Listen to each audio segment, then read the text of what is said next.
इसलिए कि लोग हुजूर की चौखट पे हाजिर हुआ करते थे और हुजूर को निजात दहिंदा समझते थे। जब जरूरत बाकी न रहेगी तो चौखट पे क्यों कोई हाजिर होगा।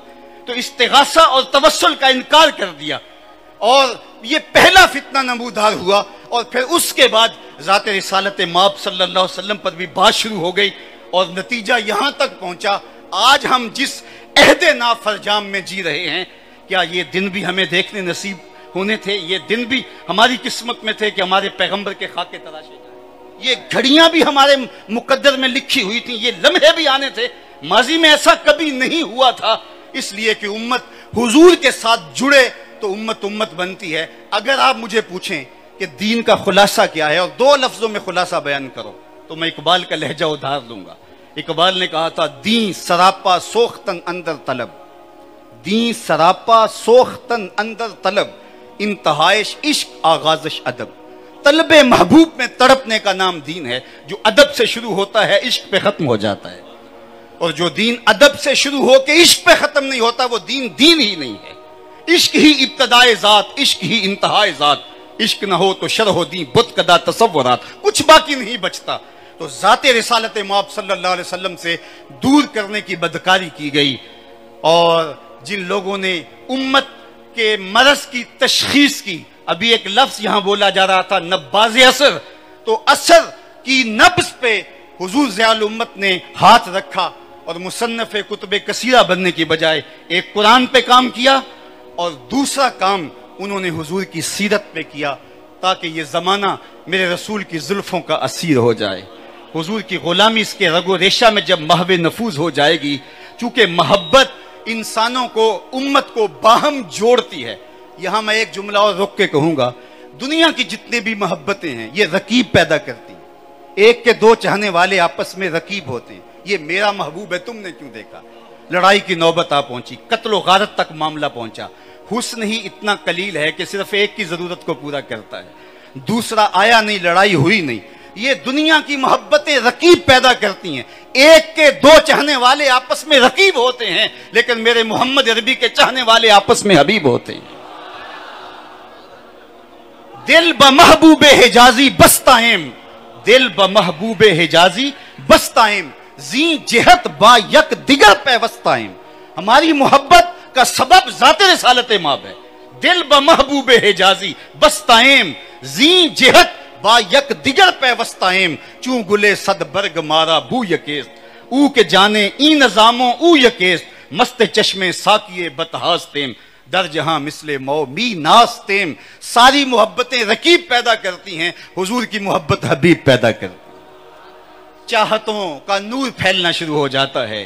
बिलाल हबशे से है, सुहैब रूम से है, सलमान फारस से हैं, अबू बकर रदी अल्लाह ताला अन्हु, हजरत उमर रदी अल्लाह ताला अन्हुम ये मक्कातुल मुकर्रमा से हैं, और हजरत साद मदीनातुल मुनव्वरा से हैं। लेकिन एक कौमियत का तशख़्ख़ुस उभरता है।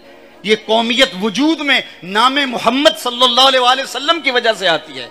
इसलिए इकबाल ने भी कहा था, कुव्वत इश्क से हर पस्त को बाला कर दे, दहर में इसमें मोहम्मद से उजाला कर दे। दहर में रोशनियां होंगी तब जब हुजूर के दामन से लिपट जाएंगे। तो कहा कि दी सरापा सोख्तन अंदर तलब, अल्लाह अकबर, इंतहाइश इश्क आगाज़श अदब।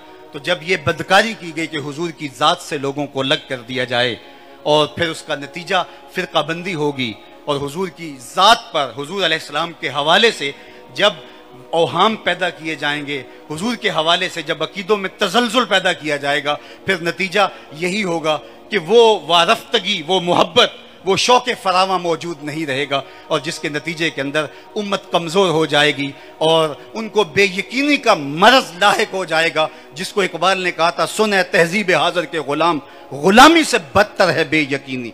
आज कौम को बेयकीनी में मुब्तला करने की जब साजिश की जा रही है, तो हम देखते हैं कि ज़ियाउन नबी एक ऐसा रोशनी का मंबा व मस्दर है, एक ऐसा जलता हुआ चिराग है कि जब आप उसको खोलते हैं तो रोशनियां फूटने लगती हैं, उजाले निकलने लगते हैं, और सतर सतर नूर बांटती हुई नजर आती है। और जब इस सीरत की खूबसूरत किताब को आप पढ़ते हैं तो आपका दिल हुब्बे रसूल से सरशार हो जाता है।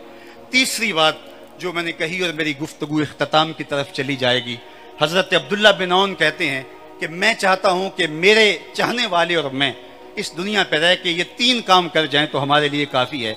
एक तो लोगों को कुरान की तरफ लेकर आएं, दूसरी बात लोगों को हुजूर की सुन्नत और हुजूर की सीरत की तरफ लेके आएं, और तीसरा काम मेरा करने का ये है जो मैं इरादा रखता हूँ और अपने मुत्तबईन और अपने मुहिब्बीन और अपने साथियों से भी इसकी तवक्को रखता हूँ, वो ये है कि मेरी ज़ुबान से किसी के लिए कलमा खैर के अलावा कुछ ना निकले।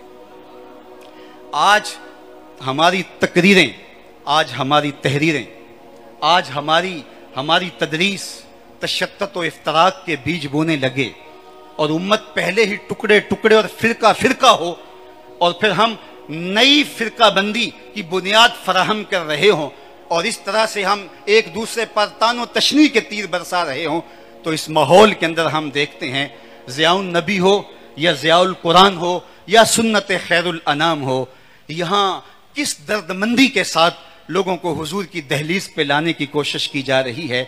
ये लफ्ज़ चुभते हुए नश्तरों की तरह और तीरों की तरह नहीं है, बल्कि ये वो शख्स जो एहसासे ज़िया भी खो बैठा है और उसका कारवां भी लुट चुका है, उसको बताया जा रहा है कि तुमने किस तरह अपने लुटे हुए काफिले को दोबारा आसूदा मंजिल करना है और किस तरह तुमने जो है वो उम्मत वाहिदा बनना है। तो गोया ये तीसरा काम अगर हम देखें तो हमें जो है वो हुजूर ज़ियाउल उम्मत की सूरत के अंदर, उनके काम की शक्ल के अंदर नजर आता है। तो ये 3 लोग यार बेगाने तो बेगाने रहे, अपने तो अपने रहे, उन्होंने बेगानों के लिए भी जो है वो अल्फाज का चुनाव इतना खूबसूरत किया है और लहजे में इतना दर्द और इतनी मोहब्बत और इतनी मिठास रखी है कि वो भी मेरे हुजूर की जुल्फों के असीर हो जाएं। उनके लिए भी चुबन और उनके लिए भी तानों के अंदाज से बुलाया नहीं गया है, बल्कि इस्लाम का जो तरीके हिकमत है वह जादिलहुम बिल्लती अहसन, उसकी अमली